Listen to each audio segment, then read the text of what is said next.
अरे बाप रे, अब क्या होगा? इस तेज बारिश की वजह से हमारा घोंसला तो टूट गया। हमने हमारा घोंसला सर्दी के मौसम के लिए बनाया था, लेकिन हमें क्या पता था कि सर्दी के मौसम में इतनी तेज बारिश भी आ सकती है। हाँ लाडो, लेकिन हम और कर भी क्या सकते हैं? प्रकृति हमारे हिसाब से तो नहीं चलती। मम्मी, मुझे बहुत ठंड लग रही है। हाँ मम्मी, मुझे भी। सोनू, पिंकी, इधर आओ। तुम दोनों मेरे पंखों के नीचे आओ।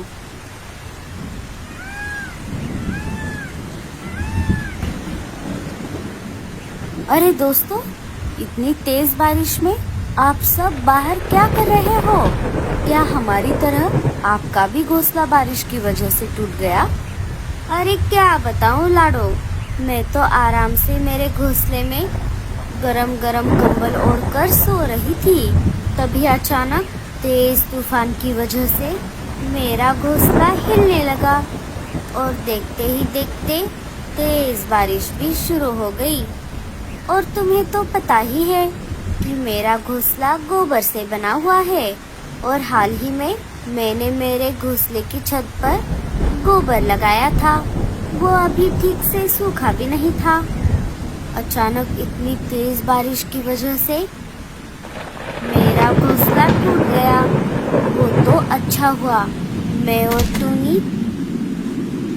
समय रहते बाहर आ गई, नहीं तो हम घोंसले के नीचे दब जाती। अरे बाप रे, मीनू मौसी, टूनी, ये तो बहुत बुरा हुआ। ऊपर वाले का लाख लाख शुक्र है, आप दोनों बच गई। लेकिन रानो, तुम्हारा घोंसला कैसे टूट गया? तुमने तो तुम्हारा घोंसला बहुत पक्का बनाया था। हाँ लाडो, लेकिन बारिश इतनी तेज थी, मेरा भी घोंसला नहीं बच पाया। मैं भी मरते मरते बाल बाल बच गई। दोस्तों, अब जो हो गया सो हो गया। हम सब सेफ है, बस यही काफी है। अब हमें आगे बढ़ना चाहिए। हमें रहने के लिए नई जगह ढूंढनी होगी। चलो, हम यहाँ से चलते हैं। बारिश थोड़ी कम हो जाती है, सारे वहाँ से निकल पड़ते हैं। बहुत देर तक खोज करने के बाद भी उन्हें रहने के लिए जगह नहीं मिली। सारे फिर से थक हार कर एक पेड़ पर आकर बैठ गए। उई माँ, मर गई रे। अब मैं और नहीं उड़ सकती। मुझे बहुत ठंड लग रही है। मीनू मौसी, आप ऐसे हिम्मत मत हारो। मुझे लगता है हमें थोड़ा और आगे जाना चाहिए। क्या पता हमें आगे कोई अच्छी सी जगह मिल जाए। वो सब वहाँ से निकलने ही वाले थे, तभी उन्हें वहाँ से कालू, गोरी और जग्गू जाते हुए दिखाई दिए। लाडो उन्हें आवाज लगाकर बुला लेती है।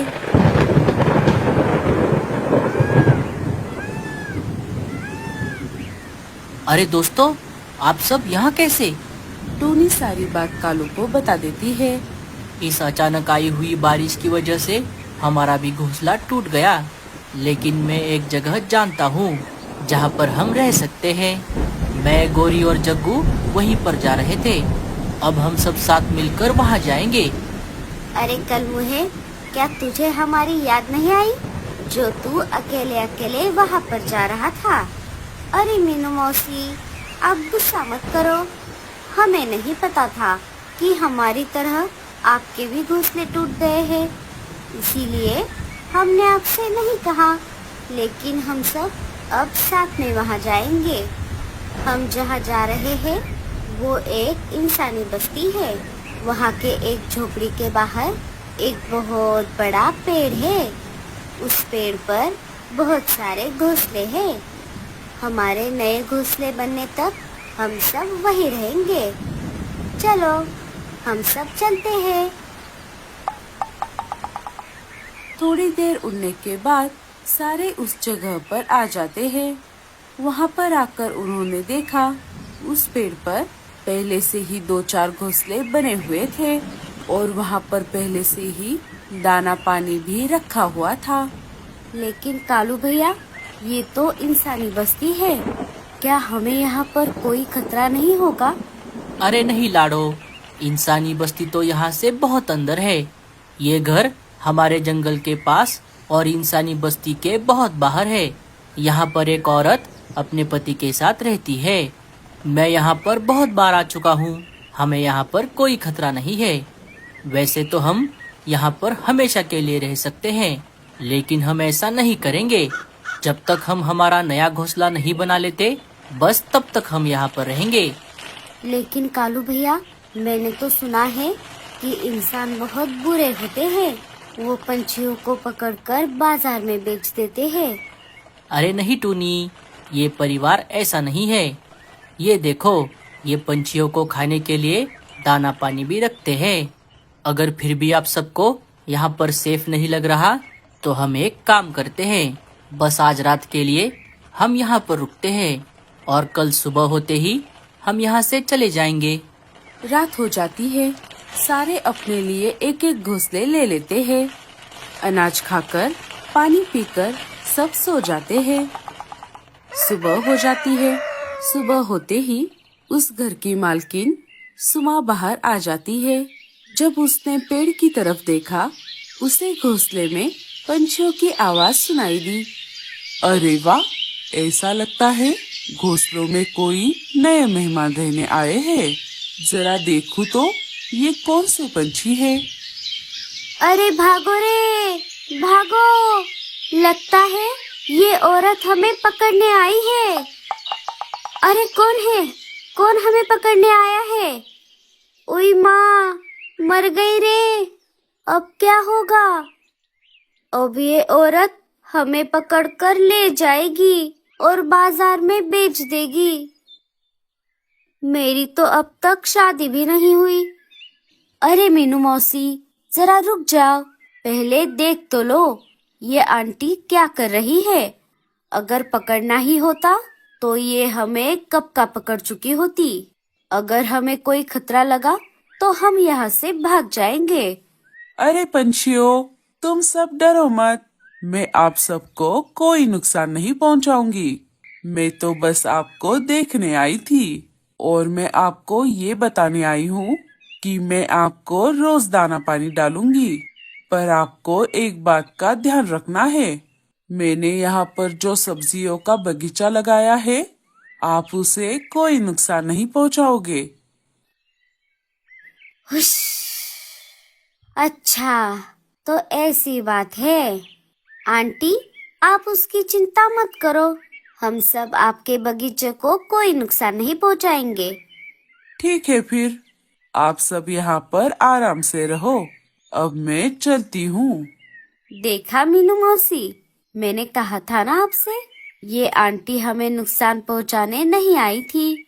आप सब खामखा ही डर रहे थे। ये आंटी तो कितनी अच्छी है, हमें रहने के लिए जगह भी दे दी और दाना पानी भी दे दिया। वो सब बातें कर ही रहे थे, तभी रीमा और भूरा वहाँ पर आ जाते हैं। अरे भूरे, रीमा, तुम यहाँ पर कैसे आ गए?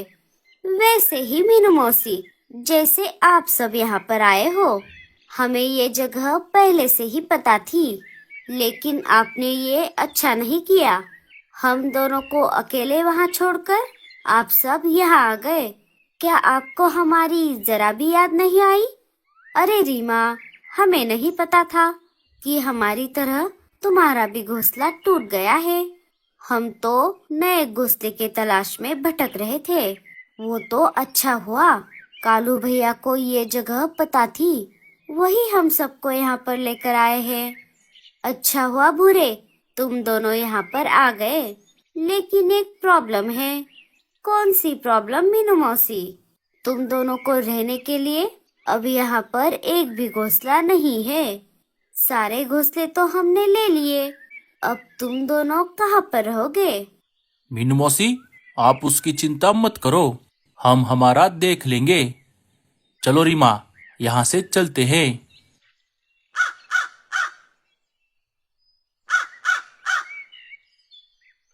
अजी, अब हम क्या करेंगे? आपने तो कहा था कि यहाँ पर बहुत सारे घोंसले हैं, लेकिन यहाँ तो सब उल्टा हो गया। अरे रीमा, तुम ये बार बार क्यों भूल जाती हो? जब ये भूरा है तुम्हारे साथ तो टेंशन की क्या बात। चलो मेरे साथ।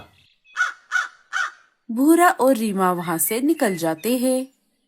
अरे भूरे जी, आप क्या करने वाले हो? जरा मुझे भी बताओ। रीमा, वो देखो, क्या वो पंपकिन तुम्हें दिखाई दे रहे हैं? ये भूरा किसी भी चीज से घोंसला बना सकता है। क्या आप उस पंपकिन से हमारा नया घोंसला बनाने वाले हो? अब तुम बस देखती जाओ मैं क्या क्या करता हूँ। सुबह हो जाती है। पंछी सुमा आंटी ने दिया हुआ खाना खा रहे थे कि तभी सुमा वहाँ पर आ जाती है। वो गुस्से से आग बबूला हो गई थी। आखिर आप सबने मुझे धोखा दे ही दिया। अरे आंटी, हम कुछ समझे नहीं। आप क्या बोल रही हो? मैंने पहले ही दिन आपसे कहा था कि मैंने जो बगीचा लगाया है उसमें से कुछ मत खाना। फिर भी आपने मेरी बात नहीं मानी। नहीं आंटी, आपको कुछ गलतफहमी हुई है। हम में से कोई भी उस बगीचे में नहीं गया। हम तो रोज बस आपने दिया हुआ ही दाना पानी खाते हैं। अगर ये आपने नहीं किया तो किसने किया? वो सब बातें कर ही रहे थे कि तभी सुमा का पति वहाँ पर आ जाता है। अरे क्या हुआ? तुम सब झगड़ा क्यों कर रहे हो? सुमा सारी बात अपने पति को बता देती है। बस इतनी सी बात? मेरे पास इसके लिए एक उपाय है। सुमा का पति एक सीसीटीवी कैमरा अपने बगीचे के पास लगा देता है। सारे पंछी सुमा के घर में जाकर सीसीटीवी में देखने लगते हैं कि तभी थोड़ी ही देर में शाम हो जाती है।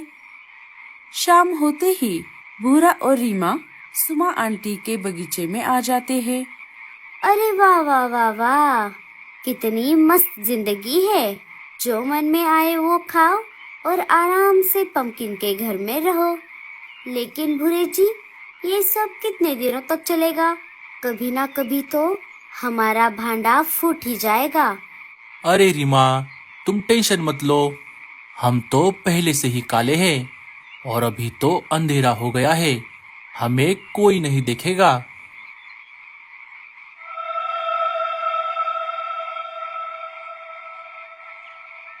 अच्छा, तो ये सब इनका किया धरा है। मुझे तो भूरे पर पहले से ही शक था। तभी तो मैं सोचूं, आखिर ये भूरा अचानक कहाँ गायब हो गया। सारे बाहर आकर रीमा और भूरे को रंगे हाथ पकड़ लेते हैं। अरे साथियों, आप सब यहाँ कैसे? अरे तू हमारी छोड़, तुम दोनों यहाँ पर क्या कर रहे हो? चुपचाप सब सच बताओ। हम तो यहाँ पर बस ये बगीचा देखने के लिए आए थे। झूठ मत बोल रीमा, तुम्हारी सारी करतूत हमने उस सीसीटीवी में देख ली है। अब तुम दोनों सबके सामने अपनी गलती मान लो। हमें माफ कर दो साथियों, लेकिन हम और कर भी क्या सकते थे। आपने तो हमें रहने के लिए जगह नहीं दी, इसीलिए हमें ये सब करना पड़ा। रीमा, भूरे, अब तुम दोनों ने अपनी गलती मान ली है। बस यही काफी है।